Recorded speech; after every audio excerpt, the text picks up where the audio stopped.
All right, folks, welcome to Robert E. Howard Days 2021. Welcome back to the start of a new civilization. It's nice to see everybody here. It's very nice to be here. I know we're all starved for this. So thanks those of you that decided to leave your apocalypse bunkers and make the drive to Cross Plains. We really appreciate it. My name is Mark Finn. I will be sort of a moderator for this panel. We're going to be talking about Robert E. Howard in comics, and assembled we have an august panel of legendary people to help us make sense of all this. So I would love it if everybody would please introduce yourselves and just very briefly let us know what you're doing here on the panel. It'd be awesome, starting with Jay. You should start. Oh, well, what are you doing here? Oh, well, yeah, okay, so. Thank you, Roy. I wrote the biography, Blood and Thunder, The Life and Art of Robert E. Howard, available at the gift shop. And I also have some comic credits to my name, including something with Dark Horse, back when they were doing the anthology collections. And I will mention that very briefly in passing a little bit later on for those of you that like buried treasure. So, yeah, and I've been coming to Howard Days since 97, 96, 97. I don't even remember anymore. I know everybody. So, welcome, please, Jay. So I'm Jay with Conan Properties, and I've been sort of the point person on our side with Dark Horse and now Marvel for the past 20 years. So all the creative approvals and script fiddling and all of that. I get paid to read comic books. It's pretty good. Yeah. It's not as good as getting paid to write them. No. Well, maybe it's better, actually. It might be better. I don't know. I don't have the experience there. But I'm Roy Thomas. I was the person who got the right, at least made the initial contact to get the rights to Conan and later Cull, etc., for Marvel Comics back in 1970, which is 51 years ago now. It seems like only about 47, but, but a little while ago.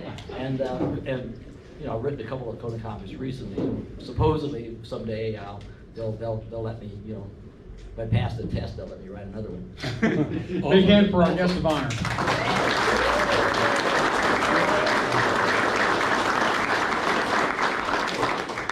Hello everyone, I'm Patrice Louinet. I'm mostly here to bring an international flavor to this panel. And I discovered Bob Howard and Conan through the French adaptations of the comic book, of the Marvel comic book. And this man on my left is the one who inflicted the virus to me, but it was a good virus.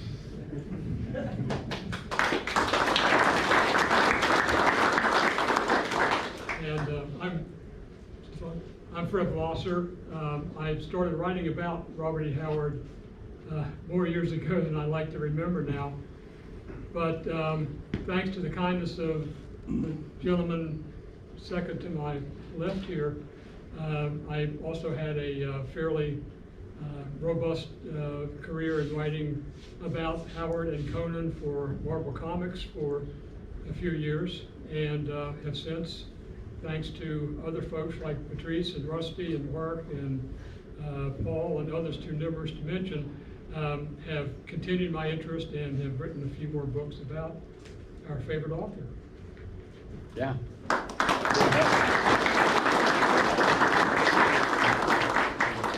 So this really starts kind of at ground zero with Roy, and I know this is a tale you've told many times, but I would really appreciate it if you could give us the Cliff's Notes version again of how this all got started, because you're really the guy. I'd be happy to do it because I could do it in my sleep. I probably have if my wife could. But the thing is that tonight, am I not supposed to give a little talk at the banquet? You will be talking at the banquet. That was going to be the subject of it. So well, maybe I'll just give a couple of lines. Yeah, just yeah. All right, and then I'll expand on it a little tonight. I love answer it. questions. But the thing is, basically, despite a few reports here and there, the people who actually decided that Marvel Comics should be either do Conan or something like him back in really 69, really more than 70, were the readers. We started getting a lot of letters saying, take these things from the paperbacks. Doc Savage was a big deal then.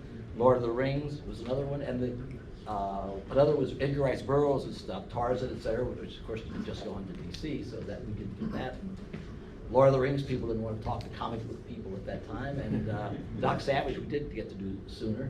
And the other was not exactly Conan. Some of the letters said Conan, but mostly was, why don't you get the rights to one of these sword and sorcery heroes and everything? And I had the books. I'd been buying them, but I never read any of them. I read a few pages of the first few pages of the first story. Which how many of you know what the first story ever printed in any of the paperbacks back in '66 were? What's the first story in the Conan the Adventurer? People in the Black People in the Black Circle, right. I read a few pages of it. Seemed nicely written, but it's just this guy comes in, he throws a princess over his shoulder and runs off with her, and a little magic kills his men and a couple of things. And I was thinking from the back cover, it was more like, John Carter of Morris stuff. It mentioned Atlantis and stuff, and I think on the back cover. And so it wasn't like, anything that I was, interested as such, but I loved that cover. I'd always liked Frazetta's work ever since I'd seen it in comics. And so I kept buying the books, but I never read any of them. The first sword and sorcery books I ever read was Lynn Carter's Thongor and the City of Magicians. And probably because I loved the cover, of that book, which I owned for a decade or two. And anyway, so we were going to get the rights to Thongor, and I'll explain that more. And that's the first one we went after, and the second one would have maybe been Cull, to stand like that name better than Conan. He didn't know anything about this, but he knew we should do something. And I'll talk about how I came to get permission to do it, more tonight. But anyway, I ended up writing to Glenn Lord, the literary agent for the Howard Estate, whose address was given in one of the Conan books, and I finally noticed it. I don't know if it was given in others. It was given in the one I happened to see in late '69. So I just dropped him a line, and he said, okay. And again, there's more to it, which I'll talk about tonight. And so I wasn't going to write it, but I guess I have to. So the basic thing was, I was so embarrassed at the paltry amount of money we were able to offer, which was $150 an issue. A lot more then than now, but still not very much. With no royalty or anything like that, just $150. Had been so embarrassed to offer that for Conan, the best of the characters, that I had upped it on my own to $200, which I had no authorization to do. So I ended up volunteering. I figured I'd better write the first issue or so myself, because if the publisher sees it, thinks about this and wants his money back, I don't know what my rate was, but I had to not get paid for a couple of pages I wrote in order to make it come out to the same amount of money. And that's how I got into it. Otherwise, probably Jerry Conway or somebody else would have ended up writing Conan, which might have been better for all we know.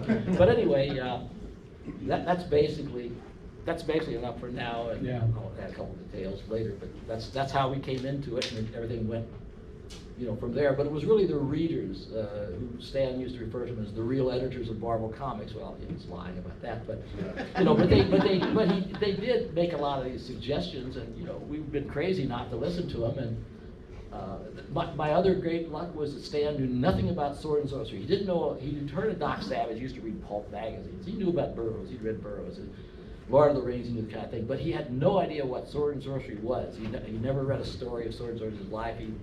Or anything like this. So therefore he, except for in certain very crucial and very good ways, he would sort of leave me alone, and he'd come in and save us once or twice when we'd go off the deep end, because he was a great, comic book editor.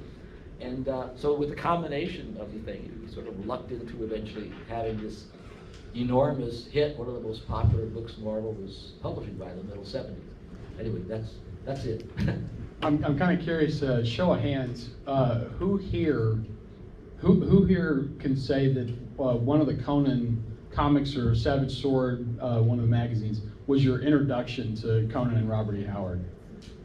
And well, that's how I sold to Glenn. I said, we can't offer you much money, but maybe some people that will buy the paperbacks and things will come to the paperbacks. And what's funny is when he had the contract with Edinburgh Carols, he didn't insist that we have Robert E. Howard's name on it anywhere. There's nothing that, I just started adding it, but, Edgar Rice Burroughs, they would have insisted, it was right up there, but I wanted to make sure everybody knew who had done it, and if it came from a story, or if it was adapted from a story, or if it was adapted from a non-Conan story, I wanted to have people know that, so they would go out and see the books, because by this time I had read, the material, and I'd become a real admirer, not of sword and sorcery. I've never cared much for sword and sorcery as such. I read very little of it, but I was a big fan of Robert E. Howard's writing of sword and sorcery and everything, because he was such a poetic. Thank you for that recognition, Roy. Thank you, Russ. Fred, how did you get involved in this enterprise? Because you were, I feel like you were in almost every issue of those early Savage Swords, right? Several issues, thanks to Roy's invitation. Well, Roy invited me to contribute to the magazine. I had published some articles in Glenn Lord's Howard Collector, and also some other fanzines around the same time. And I think Roy contacted me in '71, I guess after you'd seen one of the articles, and you were looking for story plots at that point. And I think I wrote some half-baked things and sent them to you. And luckily, they were never used. You did one or so later, though. I did. And then in '74, when Savage Sword of Conan was about to hit the press, again, a letter from Roy. This was way before internet, so it was either a phone call or a letter, and I got both from Roy at various times. But Roy said they were starting a new magazine. They were looking to do with that magazine what Glenn had done with the Howard Collector in part, which was not just attract the comic book fans, but also introduce readers to Conan and Howard, and provide some background in text articles about the world of Conan. So that was how it started. And I was contributing stuff for as long as Roy, from then until '81, I think, had stepped down. And I did do a couple of stories too, again, thanks to Roy's invitation. I finished 2 of the unfinished Howard stories, and then wrote one original story that was kind of a sequel to Howard's The Fool and the Black One. Yeah, so there you go. That's in a nutshell. So what? I'm just kind of curious, and this is actually for everybody. We'll start with you, Fred. From this Bronze Age period, what we now widely consider the Bronze Age to be the publication of, Conan #1, which is a pretty significant, thing. Did you have a favorite from this time period that you either read or that you did? Was there a favorite issue or a story that you remember off the top of your head? Of the comics? Yeah. Mm-hmm. I would say, actually, not Conan, but I was impressed by what Roy did with King Cole. Yeah. Which was essentially take kind of a secondary character in terms of reader interest and reader knowledge, and put him out front with Cole the Conqueror, and with artwork by John Severin, and it wasn't Wrights nor Kaluta. Blue. Yeah. He just did one issue. Well, he penciled. He penciled. Oh, okay. Yeah, that's right. He penciled. Yeah, that was. I always forget, if he didn't ink it, I never counted for my. That was the sort of the turning point issue where Cole lost the throne. Oh, that's right. And and became a wanderer, kind of unlike the original Howard story, which I was impressed by Roy's taking that idea and then giving Cole something else to do besides, have to go out on the street of Volusia and fight, one wizard or another. Well, a Robert E. Howard king losing his throne and having to regain it, Howard never did anything like that. But Patrice, did you have an issue that speaks to you from this time period? I think this was one of your touchstones, right? Well, I discovered that at the time I was mostly a Marvel zombie, so I would read anything Marvel published in France. At the time we had sometimes to take 4, 5, 6, 8 years for an American comic book to be translated into French. So I grew up on Jack Kirby's Fantastic Four, even though they had been published in the States 10 years earlier than that. And so I bought everything of the stands if it was Marvel, a real Marvel zombie. So most of those comics were written by Roy Thomas, by the way. Mm-hmm. I grew up on the Neil Adams issues of the X-Men, the Fantastic Four, and one day I see a black and white graphic novel. It's a Conan graphic novel, and I buy it because it's a Marvel book. So I take that. I mean, it was a translation of A Savage Soul, The Country of the Knife, the horror story. So I go back home and start reading that. I read the whole thing, and I just hated it. It was awful. That was so bad. I mean, it was in black and white, no color, no superheroes. Where's Spider-Man?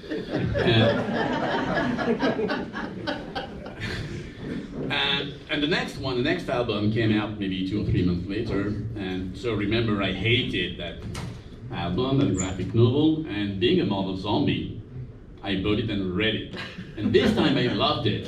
So I went back and reread the former issue. Hey, that's actually good.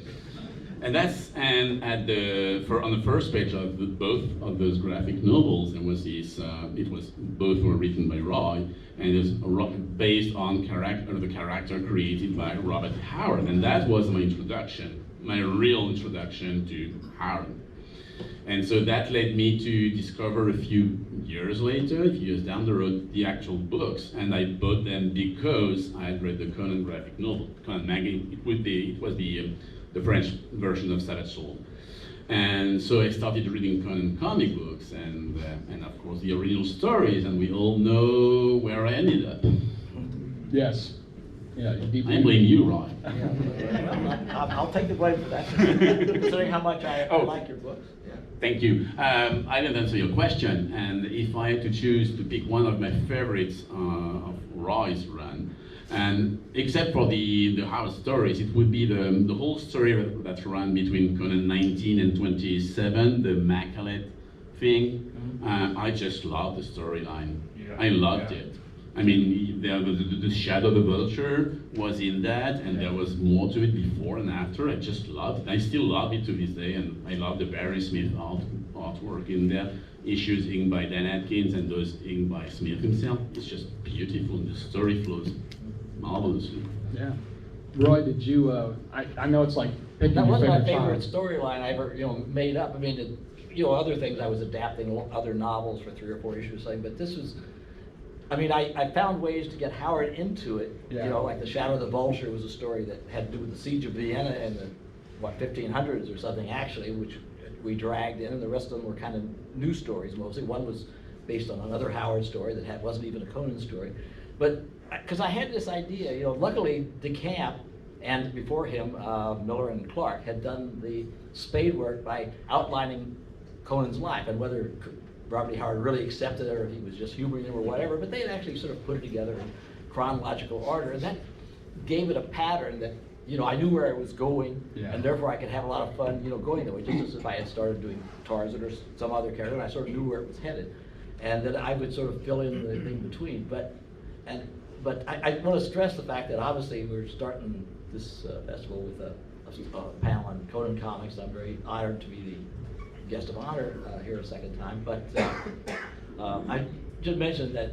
obviously what we're really all here for primarily is because of Robert E. Howard and his work, and and that's the main thing. What the rest of us, Fred's articles, and Patrice's work in the books, and your biography and your work now, we're all sort of, it's not exactly exploiting; it's extending whatever. Yeah. If somebody doesn't like it, they call it exploiting. If you like it, it's extending or it's, whatever, and so forth. So it's just a matter of, whether you like it. I remember, though, I was driven crazy in the early days by fans. Maybe some of them were in this room. The Robert E. Howard fans who either just hated the idea of a comic, or, you know, which I could sort of understand, I didn't agree with. But my feeling was, well, hey, I got a great idea, don't buy it, you know, it's all right. And for a while, a lot of you did.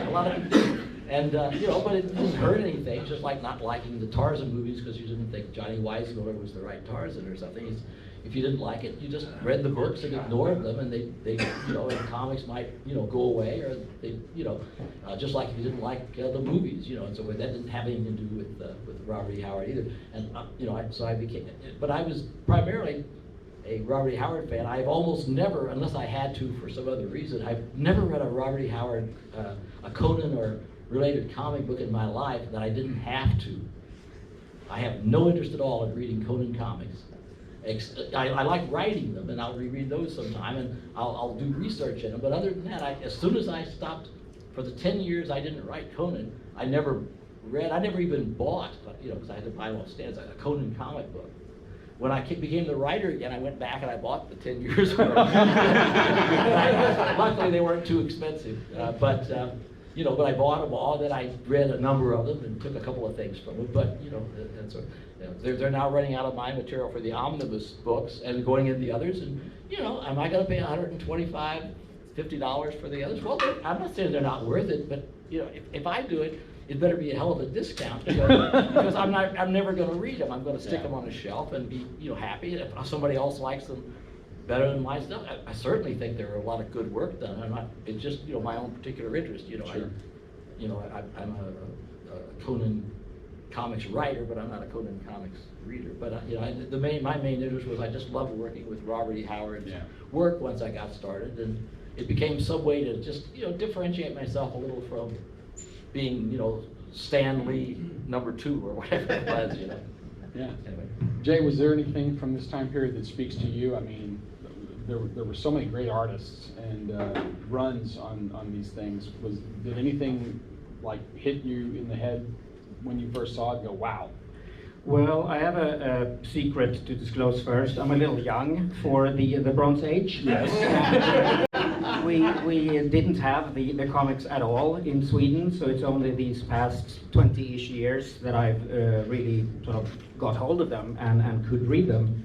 But those that I do go back to quite a bit they are the early years of Marvel, Conan the Barbarian, and Savage Sword, and I would say that Red Nails is the one. Yeah, that's a good one. I have two for anybody that cares. From the comics, it's number 37 with Neil Adams guest starring, and just there's something about that issue that just pops for me. That's wonderful, and it felt it felt realistic, like in a way that I didn't see with a lot of other comics at the time. Of course, that was just Neil Adams being Neil, you know. And then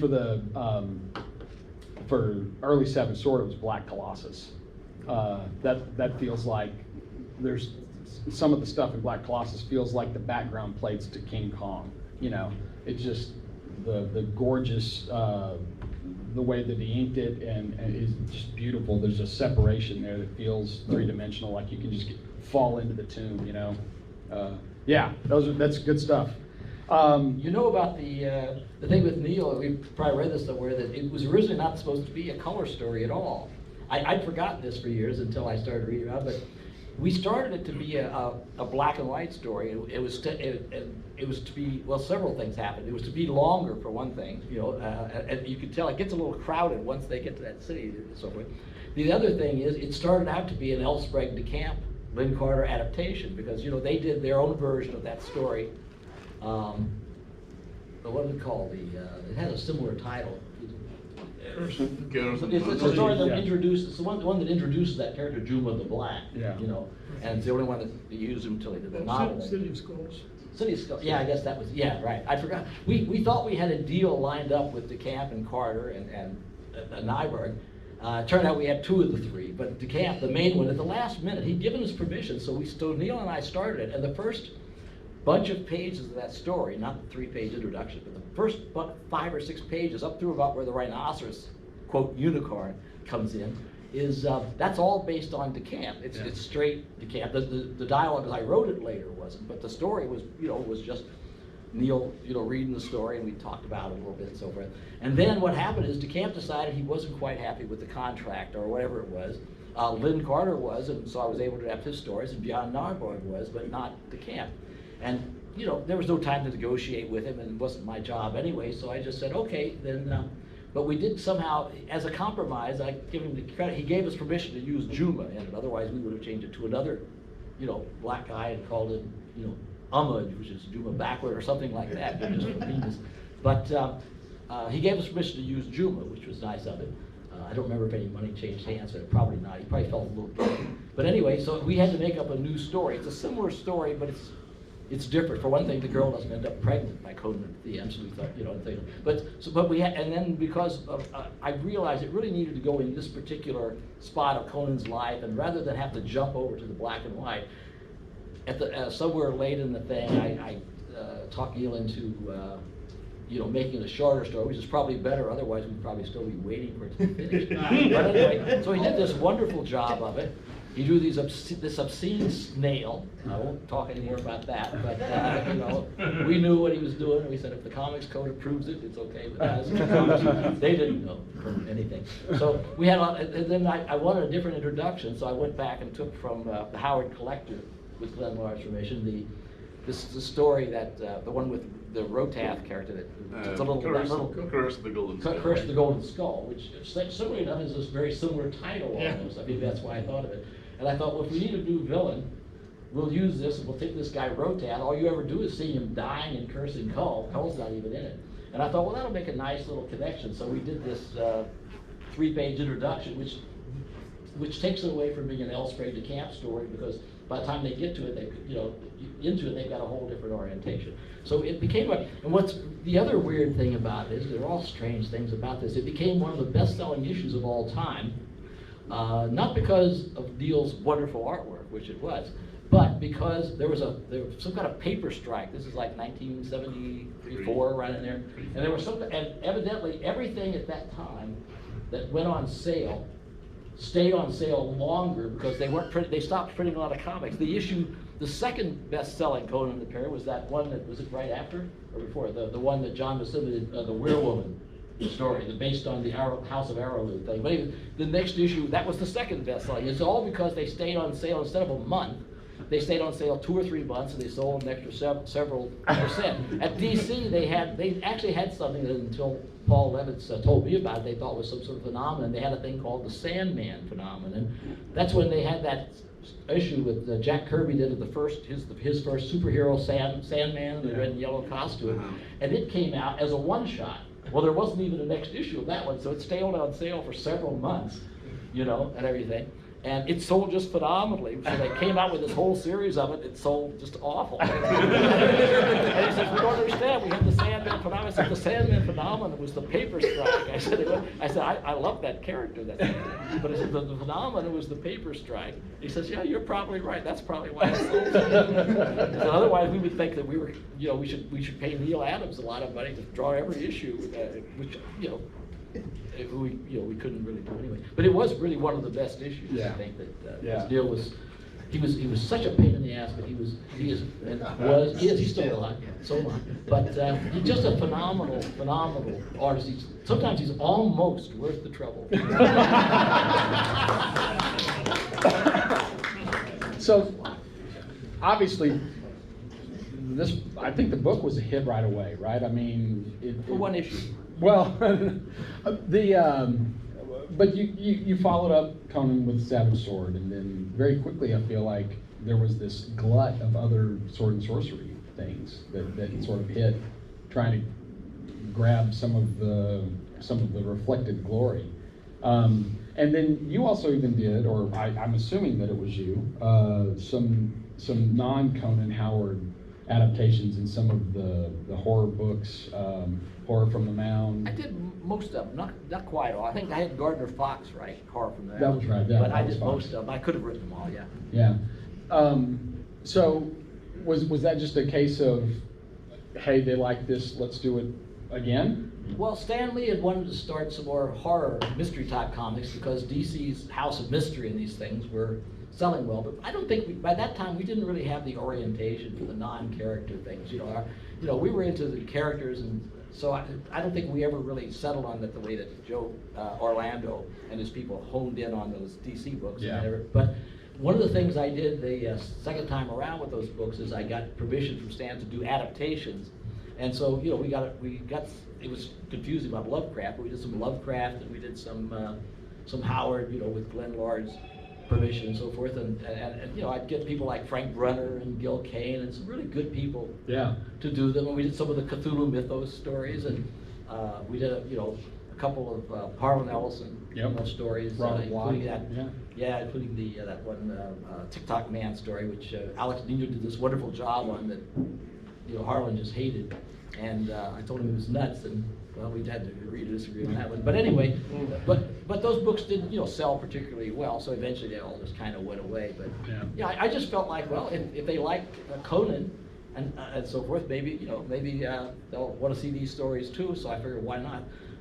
I don't think that I think if Howard's reputation lasted on those stories, I don't think he'd have that reputation, because he was just kind of doing a good imitation of Lovecraft with his own poetic feel and so forth. But it was with the Conan and Call and the heroes that he actually, stood out. Yeah.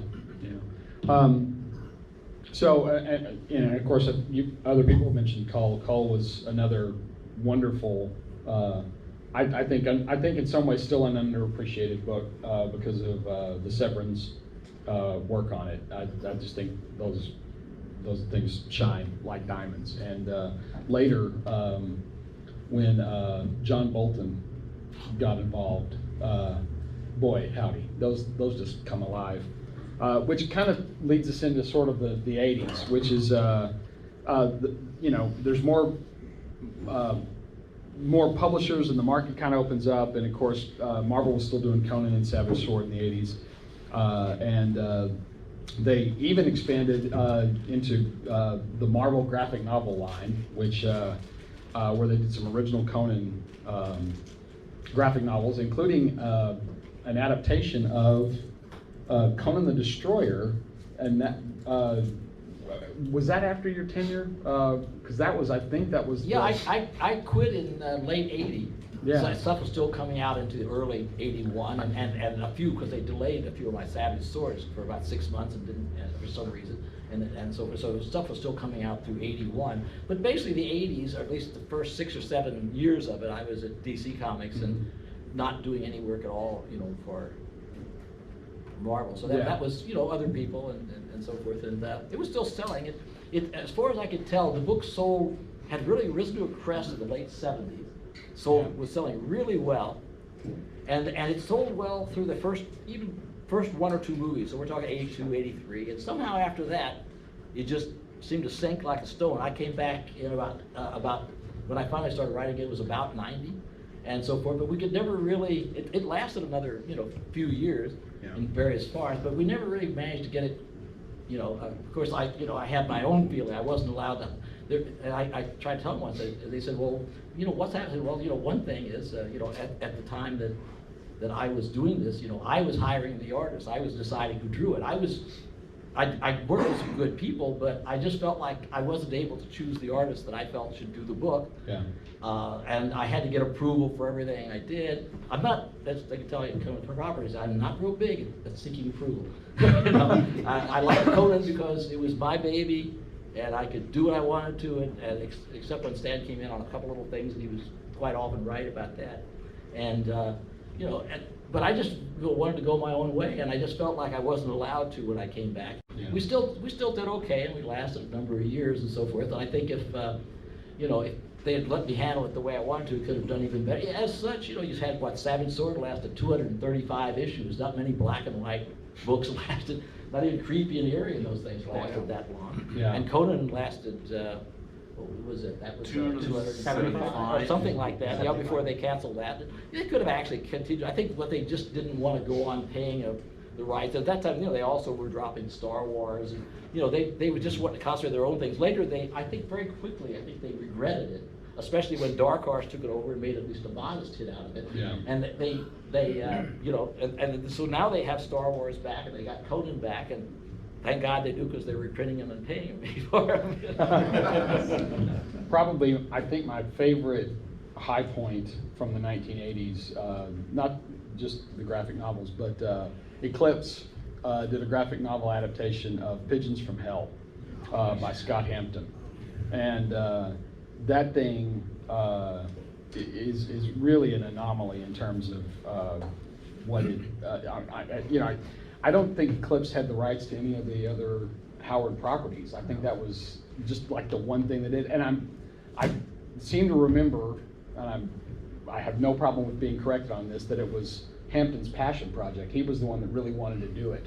And because it has that feel of being, like, I'm the only guy that can do it this way. And I have to agree with him.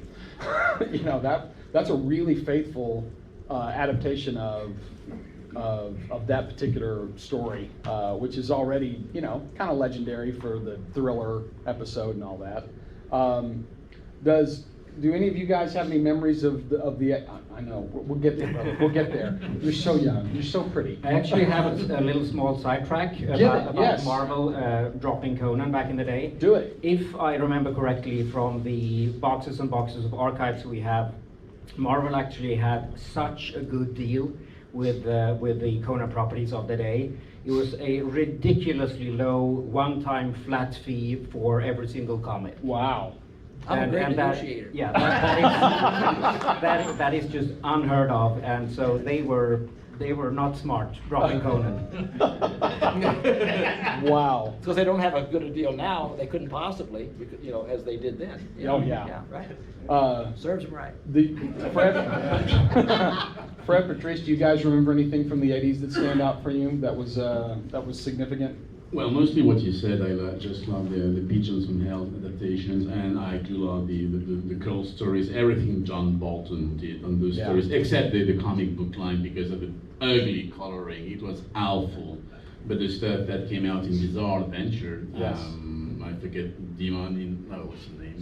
Silver or something. Yeah, yeah. Whatever. They just reprinted that. Yeah, it's just beautiful. It's beautiful. Yeah. I mean, he had a way also with the Red Sonja, whatever, knockoff Marada. Mm-hmm. I mean, I just loved John Bolton in the 1980s. He was so good. Yeah, he had the goods, man. Yeah, I think in terms of the 80s, personally, myself, I had sort of lost track of the comics at that point, mainly because the few that I read after Roy had left, I just didn't think the writers had quite gotten the character or quite gotten the Howard feel as Roy had. So I don't really have any favorites from the 80s. Yeah. But I think that sort of points up a couple of things. One is, I think with the 80s, you started seeing a lot more different type of media come into play. Cable TV became big. I don't think there were video games per se until maybe the late 80s. Not for Conan, but yeah. Yeah, but I think what that points up is the enormous influence that the Marvel Comics had in terms of, number one, making Conan that kind of iconic character. Yeah. I think if not for the comics, I doubt that you would have seen the movies ever produced. Yeah, Well, I think that's fair. Probably, maybe sooner or later, but not then, not just then. No, I do think though that the comics and the magazines were absolutely a stair step towards that. Yep. Totally. Yeah. Yep. I gotta tell you an 80s story. I didn't know the comics, I wasn't reading them. I'll tell you, I was involved with the Schwarzenegger thing, from the beginning, because I'm the person who had, I wouldn't be talking about this. I had this friend named Ed Summer who ran the Superstock bookstore, a comic store, a few blocks away from where I lived in the Upper East Side of New York, and we got to be kind of friends and so forth. He was solid partner who was George Lucas, who directed that great movie American Graffiti, and and everything. And anyway, Ed one time was, this was back at the beginning of '76, I guess it was, and he came to me, because I was getting ready to move, I was already made arrangements, about to make arrangements to move to California a few months later, and he came to me and he said, listen, just who owns the rights to Conan? And I said, oh God, how long have you got, So I explained to him, the camp controlled some of the rights, what little I knew about it. Glenn Lord controlled some of the rights, but they don't speak to each other. I said they hate each other. So I said that's one of the reasons nothing gets done, and so forth. And I said why? I says, well, he was a good friend to this Ed Pressman, who was the producer, who was heir to this Pressman toy fortune. He wanted to get into the movies, and he had the two Eds were buddies. They went to see a screening before it came out of Pumping Iron. Remember that movie? Oh yeah. Had a couple of guys named Schwarzenegger and Ferrigno. And don't know whatever happened to Ferrigno, but anyway, Pressman saw and just loved Schwarzenegger in the screen. He's sitting there and he said, and Ed told me this right after, so I'm pretty sure it's pretty accurate. He says, he leans over, that guy Schwarzenegger, he's got something. He's really got star appeal. He says, I'd just love to find a vehicle for him. And I said, well, what about Conan? And Pressman says, what's Conan? Obviously, if you didn't read paperbacks or comics, you didn't know who Conan, was. And so Ed explained it to him, showed him a few of the comics. The paperbacks at that time, was that time they were still out of print or something. Chapter 11 bankruptcy on Lance or whatever it was. So he said, well, what can you do? I said, well, look, I said I don't really have that much relation with DeCamp, although we've met to it, but. I said, I can give Glenn Lord a call. I usually just wrote it, but I had his phone number. So I called him down in Pasadena, Texas, here, and talked to him one of the first times I did. I said, listen, I got somebody who needs to talk to you. So that sort of got the ball rolling. Within a couple of months, they had Conan Properties going and so forth. They made the new deal with Marvel or whatever it was. I wasn't really involved in it because I wasn't the editor-in-chief anymore, and I was moving out to California. I had other things on my mind, but I was just writing the comics. But that's how that all came about, and helped get Schwarzenegger off in his career. Right place, right time. And but the funniest thing I remember is back in the middle of that, sometime because it took several years, as Ed Summer once told me. That movie was dead at every studio in town. He told me once. He said because they, every studio took a look at it and they'd say, well, it's this medieval-looking stuff, and Schwarzenegger can't speak English, whatever. And they'd say yes, and then they'd pass, and then they'd do this. And they had an article by the late '70s, the New West magazine with Schwarzenegger as Conan on the cover. But that's still 2, 3, 4 years before the movie gets made, and so forth. And they couldn't seem to get things together, for that movie to be made, and it just took forever. But I remember at one stage, somewhere around in there, in that last year or two, Schwarzenegger was a guest on some show. I don't know if it was his show or when he was guest hosting for one of my favorite singers, Sammy Davis Jr. Just loved him. I'd watch, whatever he did, And so he has him on there, and Schwarzenegger says, I am going to play Conan. And Sammy Davis, I didn't already love him, he said, oh, the comic book character. What? There you go. I didn't feel that way. I mean, to me, the only real Conan is Robert E. Howard's. Everything else is just playing in sand. Some better, some worse, but playing in sand. But, it was really nice to get that little thing that at least it was the comics that were making the movie possible. Yeah. If that was the only thing they did, that would have been, I just wish the movies had been better, because while our second movie didn't turn out as well as the first, and although I liked Schwarzenegger, I didn't care much for the first movie either, because I never thought any of them really caught Conan all that terribly well, though the first was probably the better movie. Yeah. So the 1990s are, I always think of the 1990s as sort of the dark ages. There wasn't a lot of stuff in print, and things were, there was a lot of log jams, but there's sparks of hope there, in that we saw Cross Plains Comics That's right. appear, and while it was almost entirely reprints, it was good reprints of great stuff, and it wasn't mostly reprints. Well, You must have just seen the reprint issue. well, there was We had the, 5 or 6 new comics. there were some new comics, yeah, but the one I'm thinking of is The Worms in the Earth. Yeah. That was just like astonishing, you know. There was, I feel like it kept the ball in play in a way that a lot of, in a way that Marvel didn't, you know, for a lot of this. And it was significant because it was Robert E. Howard centric at that time. You know, it was focused on that, which was nice. Now you must have a Cross Plains comic story. I don't. I got some. Go. I know Patrice, you were I was involved sort too, of a weren't you? silent sort of partner in a Yeah. way.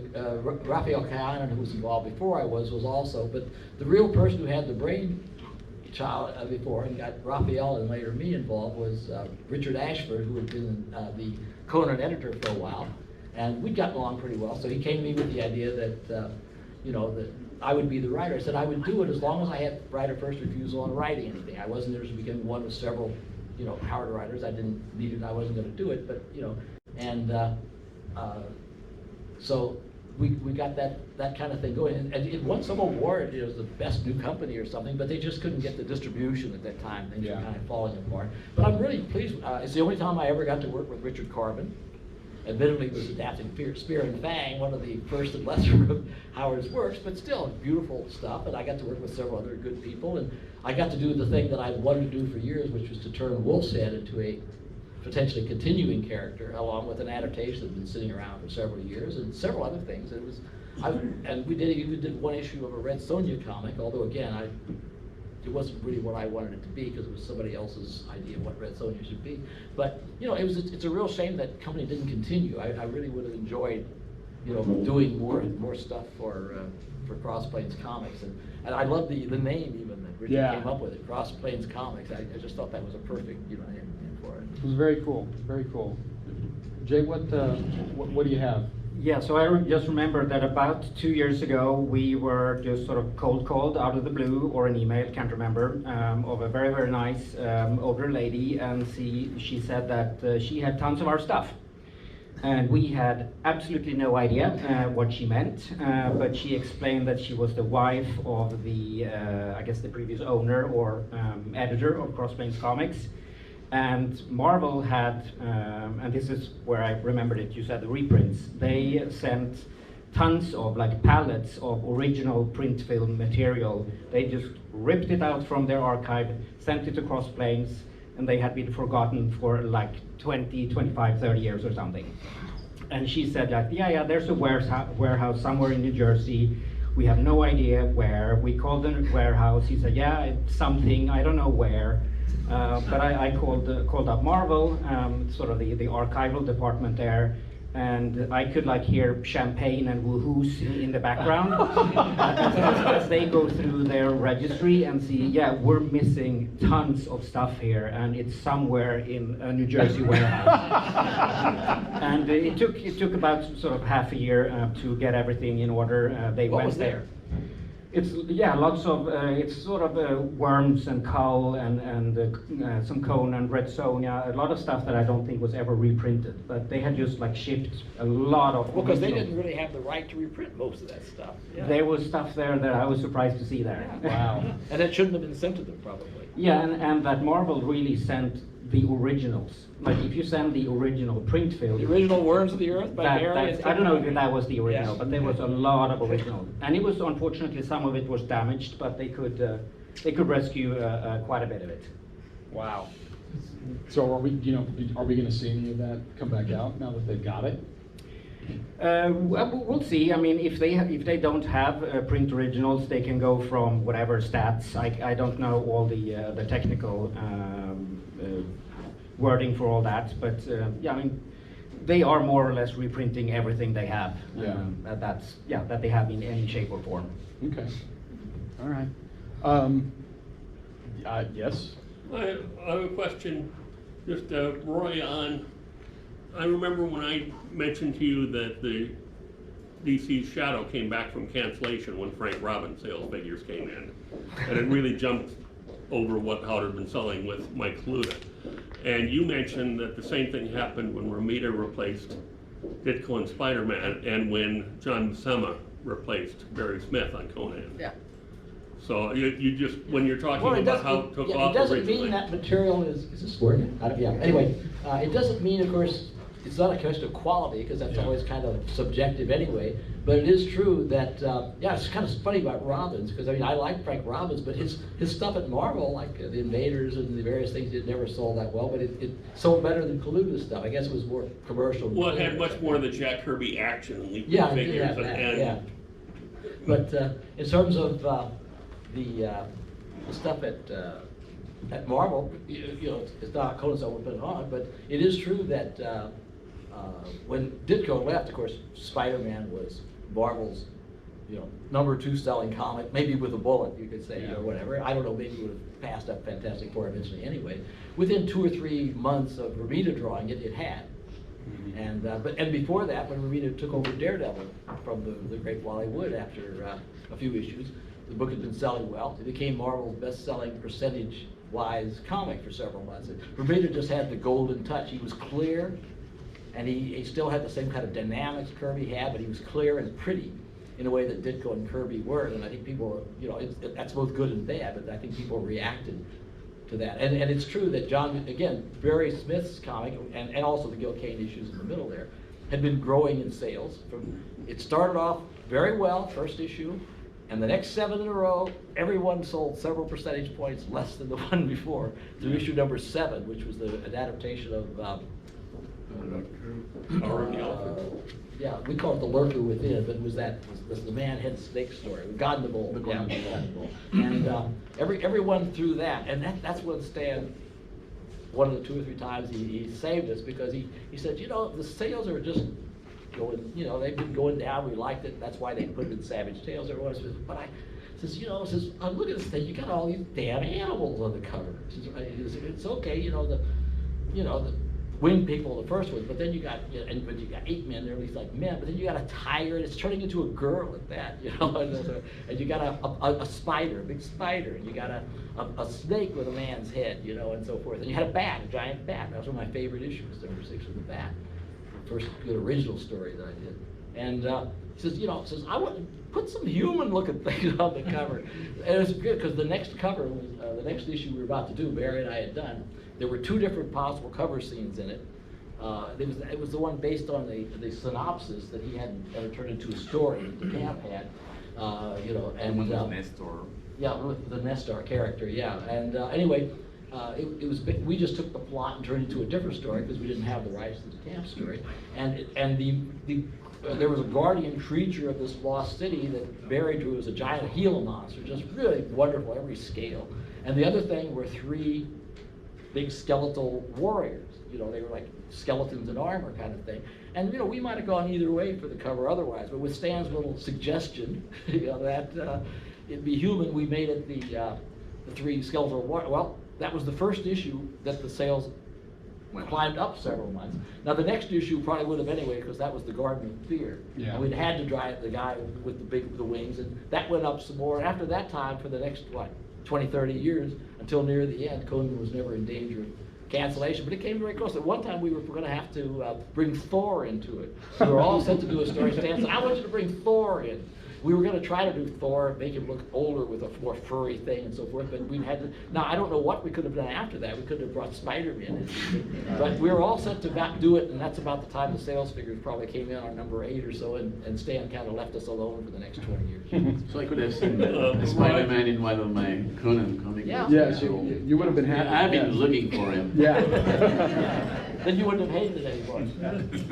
Early 20th century, or early 21st century is when Dark Horse shows up. They got the license, and they put Kurt Busiek and Cary Nord on the book to do adaptations, and Busiek was also a Howard fan, and was very interested in doing adaptations and then filling in, you know, the interstitial issues with that. I think it was very similar to what you did, Roy, but a little more. I think he was one of the 2 best Conan comics, right? Oh, that's good. There you go. There you go. That's a I won't ring tell you the name of endorsement. the other one. No, it's all right. But they did. They came out with a poster that was illustrated by Joe Kubert that was Conan, Kull, and Solomon Kane, basically to let people know this is where we're going with this. And I think certainly initially their run was really good. I think they did some very strong books. Does Jay? Now I knew I'd get him. What about the Dark Horse stuff did you enjoy the most? Where in that was your heart? Would you say? Well, the decisions at that time weren't mine. I mean, I still saw stuff and approved it, but I think Kurt and Carrie Nord really sort of brought it back from the dead. It's a kind of art style, the writing style, and especially art style that Carrie had, which I particularly liked. There's like a weird, like non-focus that he has in Conan's face, and you can sort of make up your own mind of what he should look like. So yeah, I mean that was one of the tops, I would say, that team. And then personally, I think that the Tim Truman adaptations with Giorello, all the King Conans, that is just my favorite across the board from everything Dark Horse made. Yeah, I think Truman did a fantastic job with those. Really, really good stuff. Patrice? I would like to backtrack a little bit to the 80s. I just remember the stuff that came out in Epic Illustrated, yes. Especially there's 2 things, the adaptation of Almeric you did with Tim Conrad, and one which was probably my favorite, which ran in the very last issue, which was called Death of the Legend, and it was the last few hours or days of Bob Hardy, illustrated by one of my favorite artists from the 80s, Sandy Plunkett, who did almost nothing. And he was so good. I love his artwork. You were famous for having the line cover in the typewriter, even though that wasn't accurate. Oh, everything was wrong. Everything was wrong in it. I mean, but I just loved it. It was wonderful. And Sandy Plunkett. Sandy Plunkett. Yeah. There was one thing they messed up on that at Bar, because I was out in California. The last thing is supposed to show when Howard shoots himself. Before that, you had the page of this character, page of that character, which kind of established his mind as he's getting ready to shoot himself. And then there were all the characters, and it was like they were supposed to be shattered, and they were supposed to be, shattering like a mirror, like if you throw a rock in a mirror. Well, I guess they liked the art so much they just couldn't bear or whatever or Sandy's and what his precious art was, so they didn't do that, which kind of hurt the effect. But I was really very pleased with the art. Almeric was kind of funny because I had the rights for a few years through Glenn to sell that as a movie. I think Jerry Conway and I we went around a couple of things. We got a little interest, but the funniest thing was that one of these brilliant studio executives we dealt with said was they told us to my agent, and it came back to me from then rather than to me directly, says, is this going to be, remember, it's for a live action movie. It's not animated, it'll be a live action movie, on the heels of the success of a couple of, Conan movies that are right and so forth. And this executive said, well, we can't use this because this guy can't draw women. And I said, well, it's a live action picture. What difference does it make how Tim Conrad, if this woman wasn't as pretty, because, he's not going to draw the movie. You're going to cast a beautiful woman. But I mean, if people want to turn something down, they'll find an excuse to do it. But I was very pleased that Dark Horse published that as a graphic novel. That's real. I was told by somebody to ask you guys a question. Patrice might be the person to know, but maybe one of the others says, do we really know if it was Otto Binder or someone else who finished the outline on Almeric? Because some people think it was Farnsworth Wright that had Weird Tales, and some people think it was my old friend Otto Binder. But I knew him, but I never knew enough at that time to ask him. Yeah, we now know it was Farnsworth Wright who did it. It was Wright? Yeah, it was Wright. It wasn't Otto? No, okay. It wasn't him. I forget the details, but we found a letter a few years ago in which Wright confessed to it. Maybe someone here has a detail. Don't remember Did them. he ever do much writing besides just the editing? We don't know because the Almeric was found. I mean, what we know about Almeric, it was found as 2 drafts in the Otis Klein papers. That was Howard's agent, and one draft was complete and the other one was unfinished. So meaning that whoever took the story, cobbled the 2 parts together. So the second draft up to page 117, if memory serves, and the rest was Bob's second draft. So Bob's second draft usually would be sometimes very detailed, sometimes just a sketchy outline, and the ending would be something like, and Ezra can take his sword and kill the monster, and that would be it. And from that you have to flesh out, I don't know, 10, 20 pages of story. And so there's no way for us to know, because no page of material draft, whatever, survives from the story. I don't know about anybody else here, but that was the first Robert E. Howard paperback I ever bought. In 1964, because it came out 2 years before. before. It came out before, yeah. And I was buying it because I was buying all the imitations of Edgar Rice Burroughs. Yeah. You know, and who did the art? There's one of the science fiction artists. Really nice. Jack, Jack on? Yeah. Gone. I don't know. It was a nice cover anyway. Yeah, it was. It was a very good Yeah. cover. The one thing that Dark Horse did that I think was exceptional was that they added an anthology title to what they were doing, Robert E. Howard's Savage Sword, and did a number of adaptations and original stories. And it was the first time some of these characters had ever been had been comicized, I guess. You know, they did Costigan, they did Dark Agnes, they did Breck Elkins and El Barak. Some guy named Finn did that, and he's a noted drunkard. So don't ask him about it. But yeah, and a ne'er-do-well. Yeah. So, I thought it was really cool of them to do that, especially because those characters were sort of outside the accepted, trinity of characters, and so I think that it ended up being. I think they eventually got collected into 3 trade paperbacks. Yeah.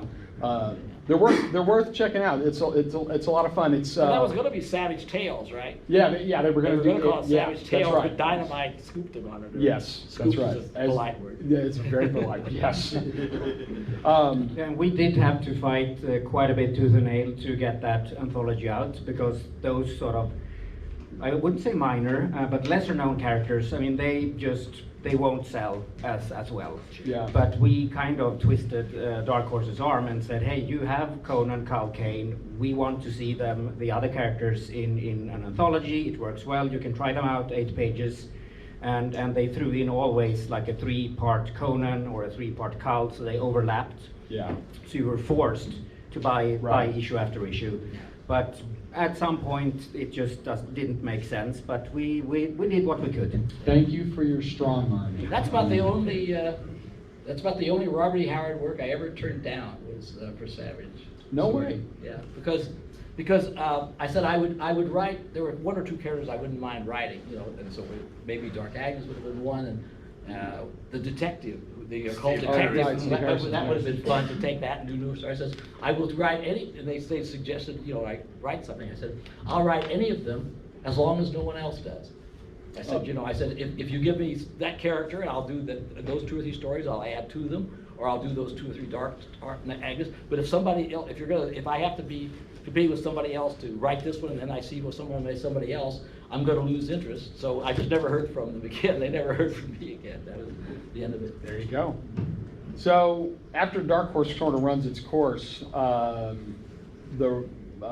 got the rights back, and that was in 2018. Yes. Yeah. I learned about that on my way to prison. Yeah, I think they started in 19. Okay. Well, Yeah. publishing started. I mean, the whole process, of Yeah. course, took quite a while to get to where we were, but they started in 19. Yeah. Did they come to you, or did you go to them? Well, we had for quite a couple of years been a little disappointed with Dark Horse. We thought that they had kind of lost steam, and then just lo and behold, they just cut the monthly. The Savage, Conan the Avenger or Conan the Savage, can't remember which the last one was. All of a sudden, it just like whoop, out the door, and without even notice to us. And they just kept doing reprints and collections, and we said, hey, we want new stuff. The consumers want new stuff.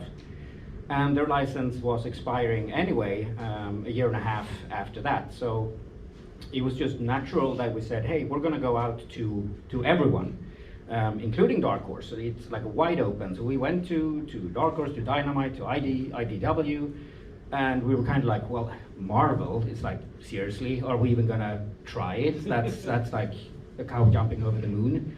But we sort of pulled some strings and got a contact at Marvel, and they were kind of equally surprised. It's like, are you willing to sort of license it back to us? And they got really excited, and that's where it ended up. Cool. Wow. All right. And it's doing well right now, isn't it? Yeah, well, 2020 happened. Well, yeah. Before the apocalypse. Yeah. But no, they're doing good. Of course, all comic books are struggling now with stores having shut down, and I mean, across the board they just cut lines, comic book lines like crazy. So even when DC before the apocalypse cut their lines, Marvel were afraid, because that means there are fewer lines in the comic book store to buy. Mm-hmm. So they will also take a hit in that. Yeah. So I mean, I think the whole business is now, I mean, slowly trying to get their footing, and I mean, we're sort of ramping up slowly but surely. Unfortunately, the Dark Agnes little mini-series had to be cut. We had Solomon Kane series in development, and so yeah, we were doing the Conan, and now the King Conan is sort of taking over a couple of months from now. Very good. Very good. Patrice, you have albums over there. Would you like to take a look at those for us, please? So we need to tell a story first and then show them later. If you'd like. Okay. Pass around. So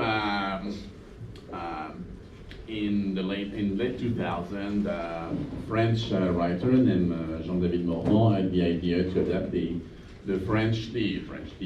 original Conan stories for the European market. And the idea was, because we have had all the American adaptations, and the idea was to try to have a European spin on the graphic adaptation of the Conan stories, because Howard is such a visual writer that, I mean, various means could illustrate him, John Buscema, Matt Gil Kane, whoever, and so why not try to have a series of adaptations with the idea that it would be a different artist for each and every graphic novel. So we had this idea, they got in touch with me, and it took a long time to develop the series, and now, well, we're in 2021, and the 12th album is going to come out in a few weeks from now. So it's one hard story, one creative team, and no one is allowed to come back for a second time. So it's very different from the American version, obviously, but every album has a very different graphic style, because we have people inspired by mangas or classic European, what we call ligne claire, or Italian illustrators, French one, German one. So this one is really Do you have the same writer for each one? no, it's a different writer each time. And so we want, maybe not all the art stories. Honestly, I don't want to do Veil of the Lost Women, because I don't think that story is so good. Veil of the Lost Women. What are the words? The one you that last. That Again, one line about the demons being thick as fleas in the Yeah, dark circles was exactly. the only good line. That Yes. and the mention of Koshada, City of Magicians. Yes. Those are the only two things that are worth reading. That's the one. Yeah. So I'm not too, well, I we'll disagree, see. And so we have very different styles for every album, and that's the idea. So people like it because of that, because if they buy this one, for example, by this Italian guy, his name is Paolo Martinello, who's an incredible artist, If they buy the next album or the previous album in the series, what they're going to find is completely different. So the idea we don't like to have a this one is complicated in English, standardized look to Conan, and the idea is that he can change from one story to another. So I agreed to be the editor of the line, and one of the perks of doing that is that I did something I wanted to do for quite some time. I wanted to write one, and so this is it. So this is the French adaptation of Rocks in the House, which I wrote, and Paolo Martinello illustrated. It came out last year. I'm very proud of it. That's my first and last pastiche. But I love the exercise. And so these have been successful in France, and they have been translated in a number of countries, especially European, South American, and we can read them in the States from Ablaze Comics. And voila, as we say in my country. Voila. And I had fun with that one. There are a few Easter eggs in that story. He left in all the thieves probably. He's at Well, it's what the thieves are at the Barry wanted to beginning. put in a leopard Yeah, instead of that- one, so I wanted to do that, so I we think- wouldn't have so many thieves. I think you might like Yeah. this one, right? Sorry, it's not very visual what I'm gonna do.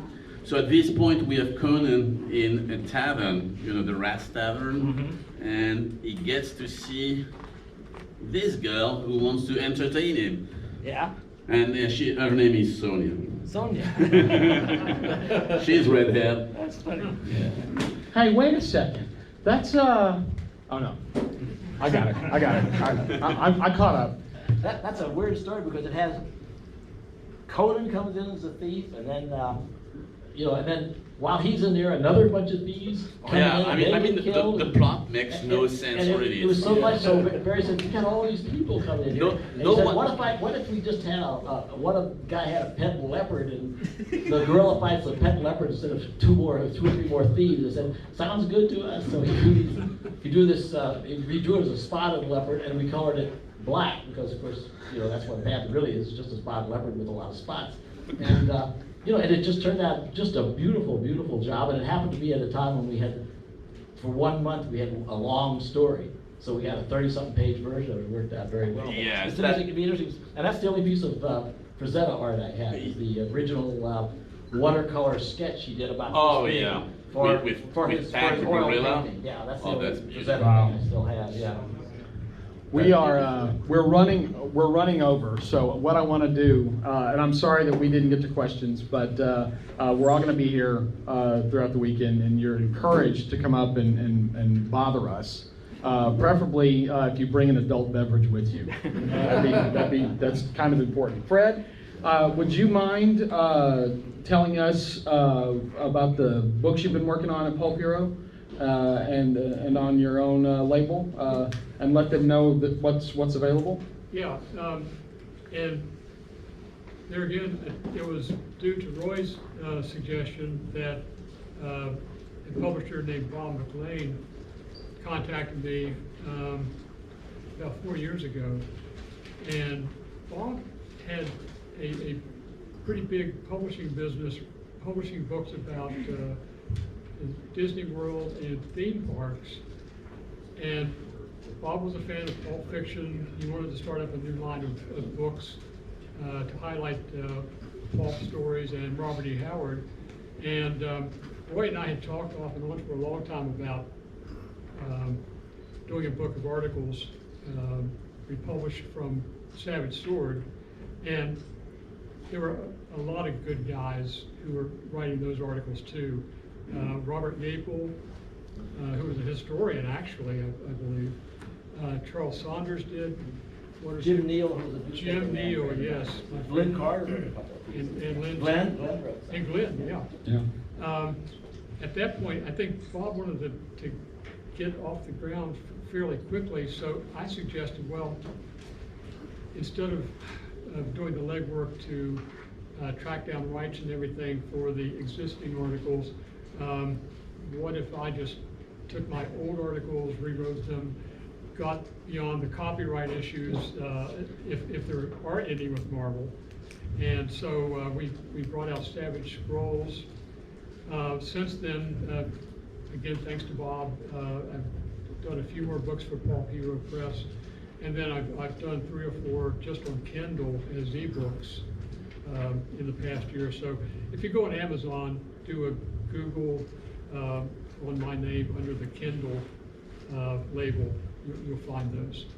The books are, Thanks for the plug. yeah, they're organized by genre. So he's done the horror stories, he's done the westerns, you know, and so it's they're absolutely worth checking out. I recommend that you do so. Are there any left out the house?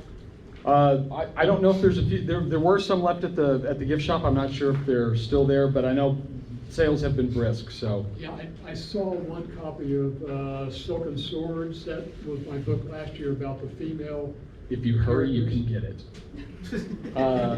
Patrice, what's on your plate? Is there anything that they should be looking for that's coming out or that just came out, or?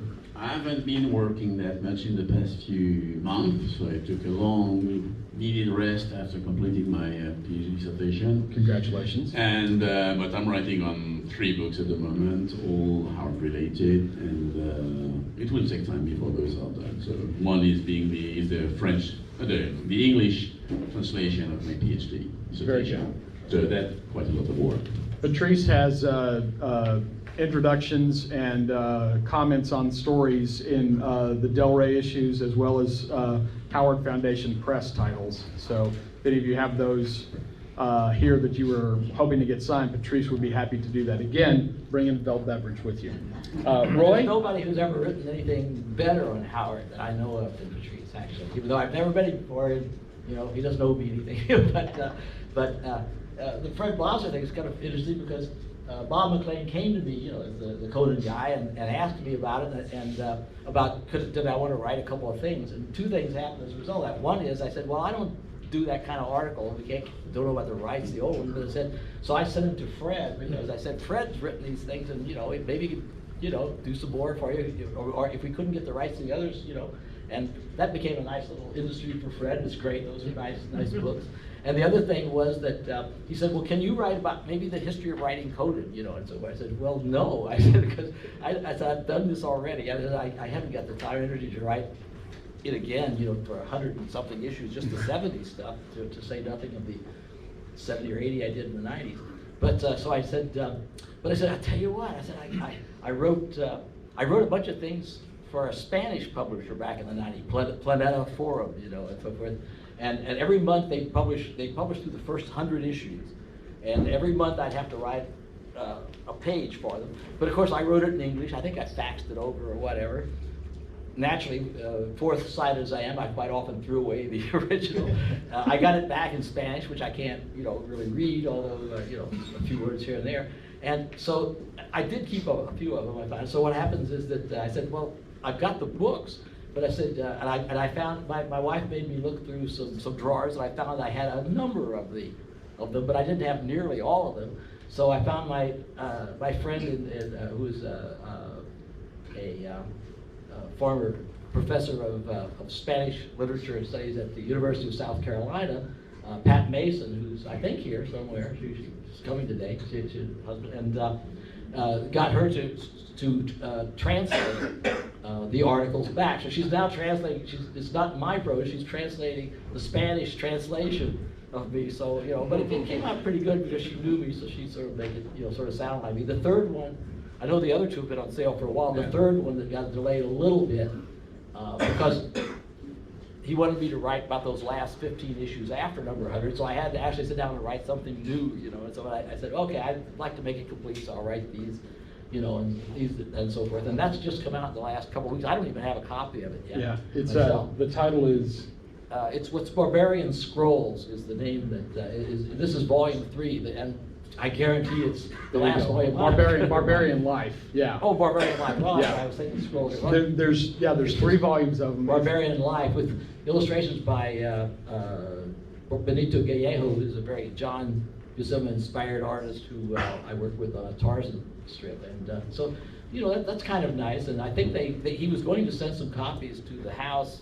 And they may have arrived or something, or not, if you're interested in that kind of thing. It's, you know, just sort of a different version, maybe a few things a little different from the things I've had to write in other books, but. It reads very much like the director's commentary for the first 100 issues of Conan the Barbarian.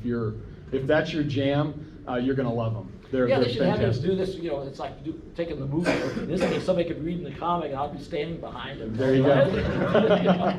Anyway, otherwise, for my own sake, supposedly I might work on something with Conan one of these days. Again, I did, 2 comics and a story and a third that I got to do, and I enjoyed that to a certain extent. And I do 3 online strips, 2 Tarzan and 1 John Carter bars for Edgar Rice Burroughs Incorporated's website. You might try looking those up. Those are kinds. Dark Horse is putting together, supposedly, it's for some months now, some of the Tarzan material for a volume. And I'm not quite sure when it's going to come out, but supposedly that'll be there. And so one of them is new Tarzan stories, the other is an adaptation of Tarzan of the Apes, except that right in the middle I cut out to adapt the entirety of Jungle Tales of Tarzan to get it chronological. And only now with strip number 200 and something, I think we finally introduced Jane, you know. And other than that, of course, I do this magazine called Alter Ego, which a couple of you may have seen, Oh, which yes. Doesn't have that much about Robert E. Howard in it, but you know, once in a while. And I try to get out of doing yard work with my wife, and that's sort of, you know, I feed our animals, and that sort of takes care of my day. And thank you very much for having me here. I have to say one thing for you that I meant to say earlier is that I don't think that I or Kurt Music or whatever, probably any of us ever really have done Robert E. Howard total justice. And when I look back at the Marvel comics that I wrote then, the 70s and the 90s, you know, I'm always aware of the fact that this is the, you know, the comic book version. And maybe if I were writing it, you know, if I were told to write it and wrote and had control of, you know, 20 or 30 years later, I'd probably do it different. But when I wrote those, I was trying to write them for the audience that liked Marvel comics. Yeah. And without changing Howard any more than I needed to, and at the same time trying to make him, you know, a comic book character that's why he has that horned helmet for the first few issues, you know, because, well, it looked a little like a costume, and Mary gave him that nice medallion, but the horned helmet, this prostitute takes it off his head, says it makes him look like a yak. That's Barry's line, by the way, which I put in. That was a good line. And then he gives the medallion to another girl in the Sowers of the Thunder, Yeah. or not Sowers of Thunder, Vulture story, and so forth. But eventually we decided we didn't need a costume anymore, and all, you know, Conan was enough, and we didn't really need a costume. He was naked, but for a loincloth, a lot more in the comic books than he was in the stories, but in the actual stories. But I always felt that because of those powerful Frazetta covers, starting with Conan the Adventurer, I felt that no matter what they said about him wearing a horned helmet sometime, or a cape, I always felt people that were reading it pictured him as naked but for a loincloth anyway. I don't think people pictured him in full armor all the time. So I feel, you know, that was the way we chose to put him. It was just a comic book version of it. Yeah. You know, 10 or 20 years later, you do it a little differently than you did then, but it was, you know, but for 1970s comics, it was, and code approved on top of it. You know, we used to worry we were worried we couldn't get, you know, we knew we couldn't show exit wounds or entrance wounds that much, so we were gonna, you know, in some of the early issues, he just looks like he's slapping some guy with a sword. And John Buscema came up with this great thing where he'd show the guy from the back, and we'd have the bad guy wearing a cape, and you'd see something sticking out, but you couldn't see that it was the sword going totally through the guy from the other side. We did everything we could to you know, subvert the code. You know, Yeah. We got away with quite a bit. You did. Jay, is there anything, I know we're going to be talking about tomorrow what's new with Robert E. Howard, but is there anything currently right now that you want to plug at them real quick? Well, Marvel's back up to speed with the Pure Conan line and the Savage Avengers line, where we have a little fun plopping Conan down into the Marvel universe. And I think that Marvel has proven their interest in the other characters, Yeah. and also having some fun in what we call sort of the Howardverse in the Serpent War miniseries, where Conan, Solomon Kane, Dark Agnes, and Jim Allison is in, and we actually placed Jim Allison in Howard's house. So we sent reference material to the artist and made that happen. And of course we're halfway through developed already a Solomon Kane miniseries. So I think when they feel that they can sort of take that investment, they will do it. So I really look forward to that. Excellent, excellent. Yeah, I'm going to wrap it up right here. Thank you so much for attending. Next up in this room is going to be the Foundation Awards, and then Roy Thomas is going to be signing stuff.